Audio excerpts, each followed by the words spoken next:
யயாதி மன்னர் தன்னுடைய புதல்வனாகிய பூருவினிடத்திலே ராஜ்யத்தை ஒப்படைத்துவிட்டு தவம் செய்வதற்காக காட்டுக்கு சென்று விட்டார். பூரு மன்னரானார். பூருவின் வம்சம் வளர்ந்தது. அந்த வம்சத்திலே பல புகழ்பெற்ற க்ஷத்திரியர்கள் தோன்றினார்கள். அந்த வம்சத்திலே தான் பரீட்சித்து மகாராஜாவும் தோன்றினார்.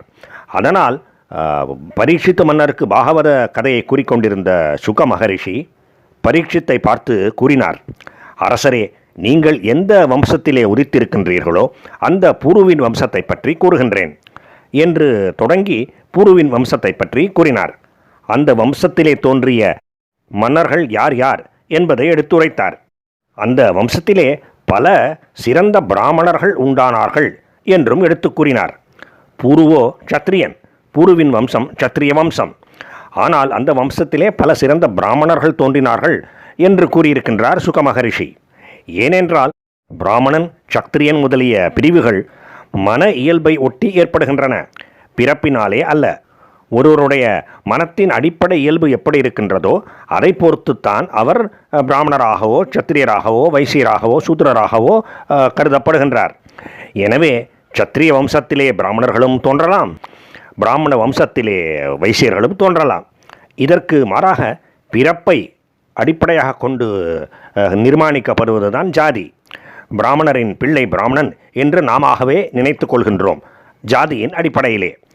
ஆனால் அப்படி பிறந்தவருடைய வர்ணம் முற்றிலும் வேறாக இருக்கலாம். எனவே ஜாதிக்கும் வர்ணத்துக்கும் ஒரு தொடர்பும் இல்லை என்கின்ற அடிப்படையை புரிந்து கொள்வது எல்லோருக்குமே நல்லது என்பதற்காக இதை எடுத்து கூறினேன்.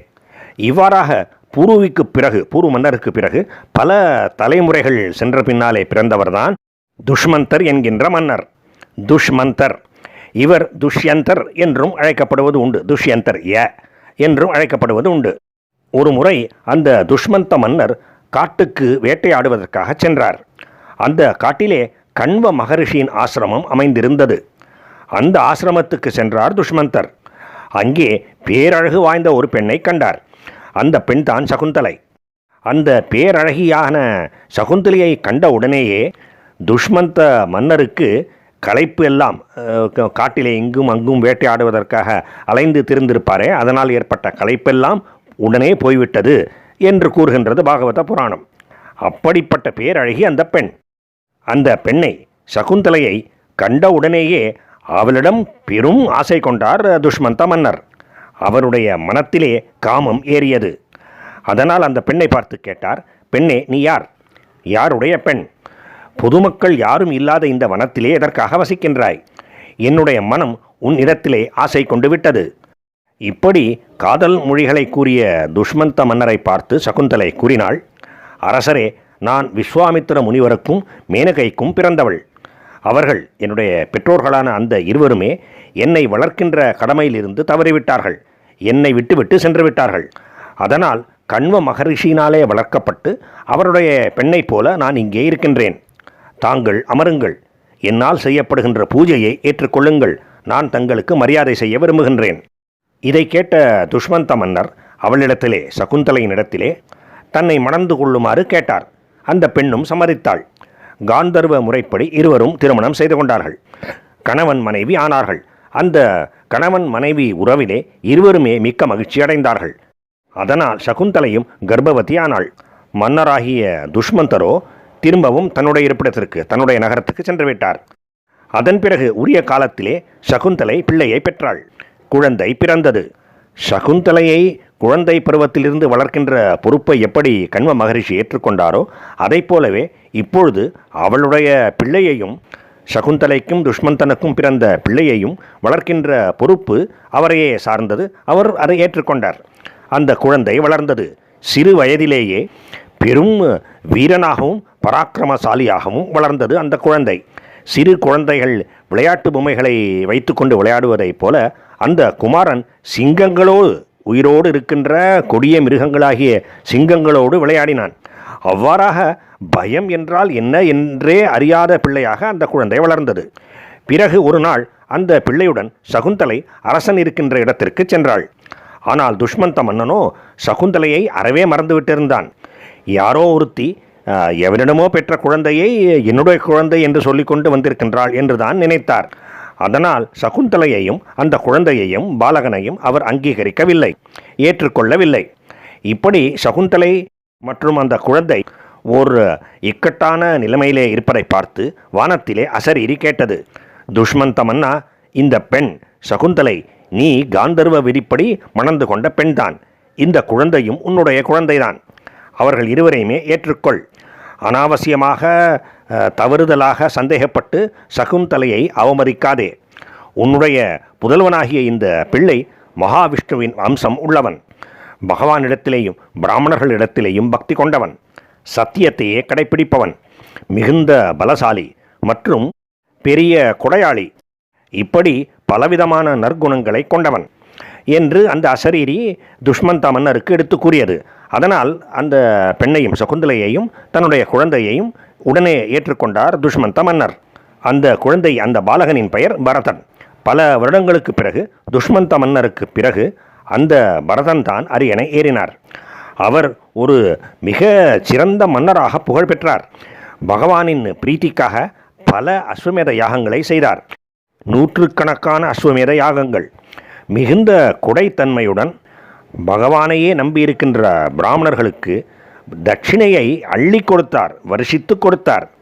பசுக்கள், யானைகள் என்று பலவற்றை தானம் செய்து கொடுத்தார். அந்த பரத மாமன்னனைப் போல அவருக்கு முன்பு இருந்தவர்களும் இருந்ததில்லை, அதற்கு பின்பு வரப்போகின்ற அரசர்களும் இருக்கப் போவதே இல்லை. அவ்வளவு அப்படிப்பட்ட அரும் பெரும் செயல்களை செய்திருக்கின்றார் அவர். வேறு யாராலும் அப்படி செய்ய முடியாது. எந்த மனிதனாவது தன்னுடைய கைகளாலேயே சொர்க்கத்தை எட்டி தொட்டு பிடிக்க முடியுமா?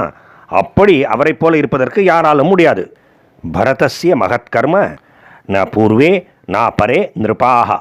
பரதஸ்ய மகத்கர்ம, பரதனுடைய பெரும் அரும் பெரும் செயல்களை நிருபாக மன்னர்கள் ந பூர்வே அதற்கு முன்பும் செய்ததில்லை, ந பரே ந அபரே அதற்கு பிறகும் செய்யப்போவது இல்லை.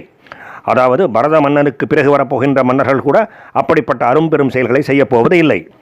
நைவா புர்நைவ பிராப்ஸ்யந்தி பாகுபியாம் திரிதிவம் யதா என்று பாகவத புராணம் சிறப்பித்து கூறுகின்றது. ந ஏவ ஆப்புகு, அப்படிப்பட்ட உயர்நிலையை அதற்கு முன்பு வேறு யாரும் அடைந்திருக்கவே இல்லை. ந ஏவ பிராப்ஸ்யந்தி, இனி வரப்போகின்ற மன்னர்களும் அடையப்போவது இல்லை. பாகுபியாம், கைகளாலே, திரிதிவம் யதா, வானத்தை, சொர்க்கத்தை, வானத்திலே இருக்கின்ற கிரகங்களைப் போல. அதாவது கைகளாலே வானத்திலே இருப்பனவற்றையெல்லாம் பிடிக்க முடியாததைப் போல என்பது இதன் பொருள். அப்படிப்பட்ட வேறு யாராலும் செய்ய முடியாத அரும் பெரும் செயல்களை செய்தவர் பரத மன்னர். மேலும் மற்ற மன்னர்களைப் போலவே பரத மன்னரும் திக்விஜயம் செய்து மக்களுக்கு, பொதுமக்களுக்கு, தன்னுடைய பிரஜைகளுக்கு துன்பத்தை கொடுக்கின்ற கொடுங்கோல் மன்னர்களை எல்லாம் வென்று வீழ்த்தினார். மேலும் அசுரர்கள் தேவமாதர்களையும் மனிதர்களையும் பலாத்காரமாக சிறைப்பிடித்து தங்களுடைய பாதாள லோகத்துக்கு கொண்டு போயிருந்தார்கள்.